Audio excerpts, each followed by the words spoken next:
वैश्वीकरण से राष्ट्रीय संस्कृतियाँ किस प्रकार प्रभावित हो रही है, स्पष्ट कीजिए। उत्तर, वैश्वीकरण का प्रभाव जीवन के सभी क्षेत्रों, आर्थिक, सामाजिक, सांस्कृतिक, राजनीतिक, इन सारे रूपों में देखने को मिलता है। रोजगार, शिक्षा, स्वास्थ्य, जीवन शैली, विचार, चिंतन, प्रवृत्ति, ज्ञान, विचार, दक्षता, पसंदगी, नापसंदगी, लक्ष्यों, सभी क्षेत्रों में वैश्वीकरण का असर हमको देखने को मिलता है। ज्ञान, दक्षता तक लोगों के विचार समान संस्कृति परिदृश्य को विश्व भर में जन्म दे रही है। आज लोग अपने परंपरागत मूल्यों को त्याग कर नवीन सांस्कृतिक मूल्यों, धर्म, भाषा, जीवन शैली, आदतों तथा अन्य चीज़ों को अपनाते जा रहे हैं। सांस्कृतिक रूप से वे भिन्न भिन्न परिवेशों में रहते हैं, परंतु सांस्कृतिक व्यवहारों में उनमें समानता देखी जा रही है। आज हमें वैश्वीकरण के कारण संस्कृति के विभिन्न आयामों में समानता देख रहे हैं। आज भवन एवं निर्माण में समानता विकसित हो रही है। आवासीय गृहों, व्यावसायिक परिसरों, बाजार परिसरों, प्रशासनिक भवनों, होटल, हवाई अड्डे, रेलवे, सिनेमाघर, सड़क, पुल आदि के आकार, प्रकार, डिजाइन, कारीगरी हम उसी प्रकार का पाते हैं जैसे लंदन, न्यूयॉर्क, टोक्यो आदि विकसित देशों में हम पाते हैं। जिस तरह का बाजार तथा व्यावसायिक परिसर पेरिस, रोम, सिडनी में है, आज मनीला, दुबई, बैंकॉक तथा भारत के कई शहरों में हम देख सकते हैं। आज विकासशील देशों में भी परिवहन तीव्र हो गया है। वैश्वीकरण ने लोगों के पहनावे ओढ़ावे में भी काफ़ी बदलाव ला दिया है। आज jeans shirt, top, skirt, jacket, T shirt, जूते, बेल्ट, चश्मे आदि आम आदमी का पहनावा होता जा रहा है। ब्रांडेड सामानों की बिक्री बढ़ रही है। पहनावे के सारे प्रसाधन आज व्यक्तित्व की पहचान हो गई है। लोग अपने पुराने पहनावे को भूलते जा रहे हैं। सौंदर्य प्रतिस्पर्धा, संगीत प्रतिस्पर्धाओं का चलन चल चुका है। आज लोग विश्व के किसी भी क्षेत्र का कोई भी फैशन प्रसाधन बाजार में खरीद सकते हैं। आज एडिडास तथा रिबॉक के जूते, लेनी तथा नाइके के ड्रेस, पीटर इंग्लैंड तथा डाक की सामग्रियां छोटे शहरों में भी उपलब्ध है।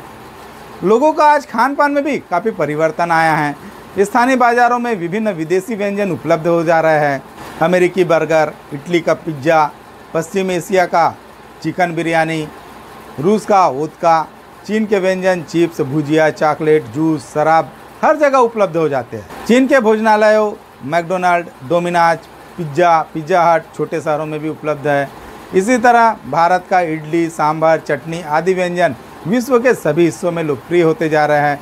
आज Doordarshan, telephone, mobile, computer, internet आदि ने दुनिया के राष्ट्रों के बीच सूचना जानकारी का प्रवाह बेरोक-टोक बना दिया है। हम पश्चिमी डिस्को, कैसीनो, संगीत, नृत्य आदि पसंद करने लगे हैं। इसी तरह विश्व में सांस्कृतिक विभेद की दीवार तेजी से खत्म होती जा रही है तथा समान सांस्कृतिक परिवेश निर्मित होता जा रहा है।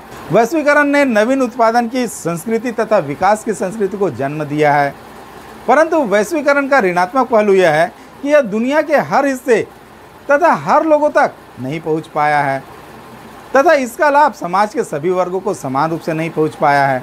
समाज के अल्पसंख्यक वर्ग ने वैश्वीकरण का लाभ उठाकर अपनी उन्नति और आर्थिक समृद्धि कर ली है, परंतु समाज का बहुसंख्यक वर्ग अभी भी इसके लाभों से वंचित है।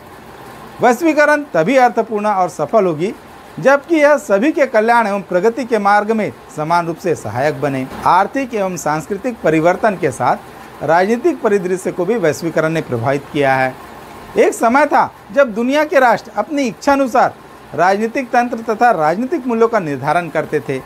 यही कारण है कि द्वितीय विश्व युद्ध के पश्चात एशिया, अफ्रीका तथा लैटिन अमेरिकी देशों ने राष्ट्रीय निर्माण के लिए अलग अलग राजनीतिक व्यवस्था का चुनाव किया, परंतु सोवियत संघ के विघटन के पश्चात जब विश्व में एक ध्रुवीय व्यवस्था स्थापित हुई तो पश्चिमी उदारवादी राजनीतिक व्यवस्था को आदर्श मॉडल के रूप में प्रस्तुत किया जाने लगा। जनतंत्र, मानवतावाद, विचार, स्वतंत्रता, पारदर्शिता, सुशासन पर बल दिया जाने लगा।